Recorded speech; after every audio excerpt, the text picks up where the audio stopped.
Pada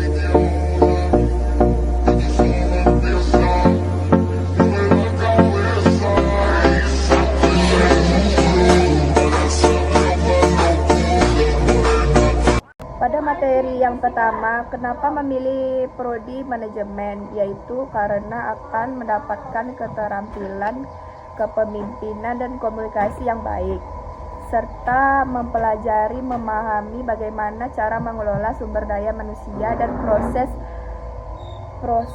bisnis secara efisien. Bagaimana prodi manajemen di Muhammadiyah Riau. Program studi S1 Manajemen UMRI adalah program studi manajemen yang berfokus pada manajemen sumber daya manusia yang terintegrasi dengan teknologi. Materi kedua adalah pengertian teknologi informasi, perlunya teknologi informasi dan sistem informasi.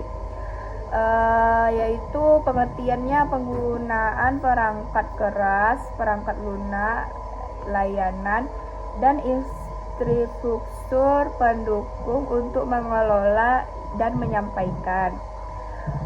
Perlunya teknologi informasi dan sistem informasi itu adalah sangat berperan dalam mengelola sistem informasi manajemen, mulai dari entry data, pengelolaan data, dan mengirim data informasi. Dengan adanya teknologi informasi, semua kerja kita dapat bekerja lebih mudah dan lebih cepat. Yang ketiga yaitu perangkat keras dan perangkat lunak. Yang pertama, perangkat keras, disebut juga perangkat keras yang di dalamnya terdapat input dan output. Perangkat input adalah perangkat yang memiliki fungsi memasukkan data ke dalam sistem komputer. Contohnya seperti keyboard, mouse, mikrofon, dan scanner. Sedangkan perangkat lunak, software, komponen yang berbentuk data, program, dan file digunakan yang bisa dibaca dan dipasang dalam komputer.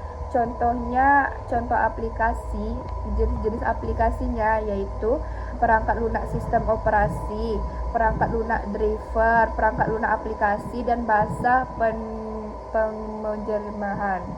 Pada materi yang keempat, yaitu penjelasan tentang pengambilan keputusan di level manajemen, yaitu suatu hasil dari proses mental atau kognitif yang membawa seseorang yang terlibat ke dalam pemilihan sebuah rangkaian aksi dari beberapa alternatif pemecahan masalah yang ada. 1. Tipe-tipe pengambilan keputusan terbagi menjadi 3, yaitu terstruktur, yaitu yang rutin sehingga dapat membentuk sebuah program. Sedangkan setengah struktur, perpaduan antara terstruktur dan tidak terstruktur. Kadang dia bisa sebuah program, kadang tidak masuk dalam program. Sedangkan yang tidak terstruktur yaitu keputusan yang tidak diprogram dan tidak selalu dapat terjadi. Yang kedua adalah jenis pengambilan keputusan, yaitu ada 3 juga. Yang pertama, puncak, yaitu yang mengatur tentang masalah perencanaan dan keputusan yang memiliki karakteristik yang strategis.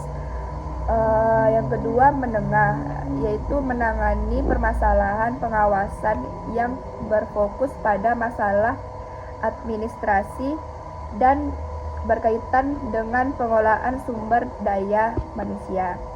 Yang ketiga, operasional, yang berkaitan dengan kegiatan sehari-hari. Selanjutnya, sistem penunjang keputusan, yaitu sistem yang dapat membantu pada saat pengambilan keputusan dalam bisnis akan organisasi. Dapat digunakan pada tingkat manajemen operasi dan perencanaan.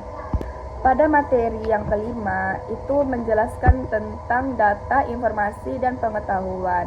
Pengertiannya, Yang pertama, data adalah bentuk informasi dengan bahasa tertentu yang telah diolah secara efisien, dapat berupa subjek tunggal maupun subjek plural yang digunakan dalam satu proses tertentu. Yang kedua adalah informasi. Informasi adalah hasil dari data yang telah diproses sedemikian rupa sehingga dapat memberikan pengetahuan kepada orang yang menerimanya. Yang ketiga, pengetahuan. Pengetahuan itu adalah yang tingkat paling tertinggi adalah value, baru knowledge dan data dan informasi. Pengertiannya adalah informasi yang dikodifikasikan, juga dianggap sebagai informasi dengan makna.